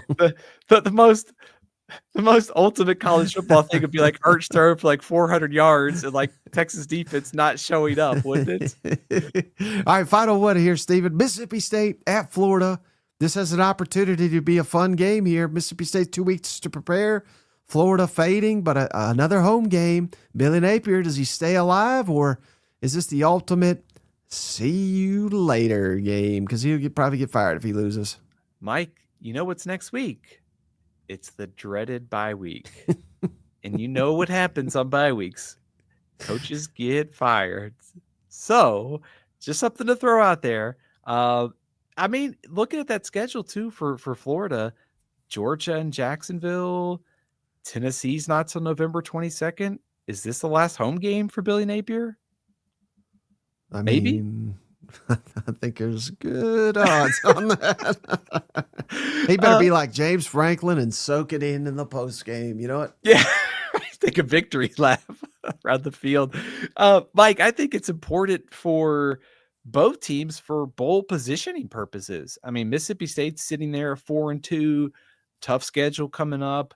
They've got to try to find 2 more wins. Well, Florida's been up and down. I know 2010 was the last time that they played in Gainesville. So it's been a while, but Florida's vulnerable enough to where Mississippi State can go on the road.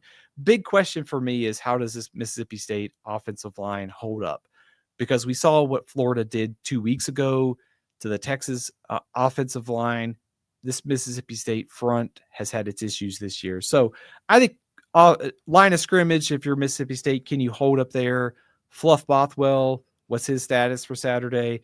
And I think on the Florida side, probably some matchups in the trenches, plus Lagway and these receivers against Mississippi State secondary. Probably a good reason why they're favored by double digits right now. I mean, if nothing else, just kind of sums up this whole situation Florida finds itself in, though, Stephen. We're sitting here October 13th, and Mississippi State has twice as many wins as Florida. Yeah. And I realize the schedules are different, so, I mean, it's not – but just saying that out loud, Mississippi State, who just came off an 0-8 conference season, 2-10 overall, they got twice as many wins as Florida. That's disgraceful. And, I mean, not even to joke around, but it was this same game last year, Stephen, where literally same. I mean, we just replay the talking points. If Billy Napier can't beat Mississippi State, he's got to go. And then they beat him handedly. Mississippi State, Blake Shapen got injured and missed the game. So, that gave him a vote of confidence, but we're just sitting here the same old, 12 months later, where if he wins, maybe we keep him for another week and see what he does. But at some point, this has got to end. You said a phrase earlier in the show about the Tennessee defense that I think applies here, is that at some point a program just is what it is under Billy Napier, and no more time, no more recruiting, no more offensive line coaches, no more off-field staffers is going to make a difference. At some point, it just is what it is, and they're not going to get any better. Now, they've had a hard schedule, and full credit to them. They've had to navigate a brutal schedule, and if they get to 6-6, that's salvage something this year. But, you're right. I mean, Mississippi State has improved significantly since last year. But to me, Florida standard shouldn't be, are they beating Mississippi State? To me, the standard is Florida contending for the playoff? I mean, everything is there for this program to be a playoff contender on a frequent basis here. I use this example, Mike. If Indiana can figure it out and be a playoff team now 2 years in a row, that ought to put a little bit of urgency into some of these teams, right? He just needs another year, Stephen. Come on, be fair to old Billy, Sunbelt Billy. All right, hey, man, we went way too long. It's over 2 hours. You're fighting. You're off the injured reserve here, so let's cut this one. Before we go, can you remind the cousins where to follow you and where to find your work? Absolutely. You can come and read all my work over at athlonsports.com. Follow me on Twitter at athlonsteven and Stephen L. CFB over on Facebook and Instagram. All right, we really appreciate you fighting through this one, Stephen. We appreciate all the cousins hanging out for 2 hours here. Shout out, JP. Thoughts and prayers to your family out there, JP, going through it. Shout out to Brandon Rodarte, Too Slick, ZOV, Cousin JR, Stephen Up, David Chambers, Carl Junkins, Aggieland 79, Cousin Lou, Liquid Flames, Just Jared, Sean Rabino, Cousin Rick, and Emily Powell. We appreciate each and every one of you. We'll catch you tomorrow. Until then, have a good one. Bye-bye. Hey, buddy, this beer's for you, Mike, and Cousin Shane. That SEC podcast loves the Pirate, and the Pirate loves that SEC podcast. Hail State.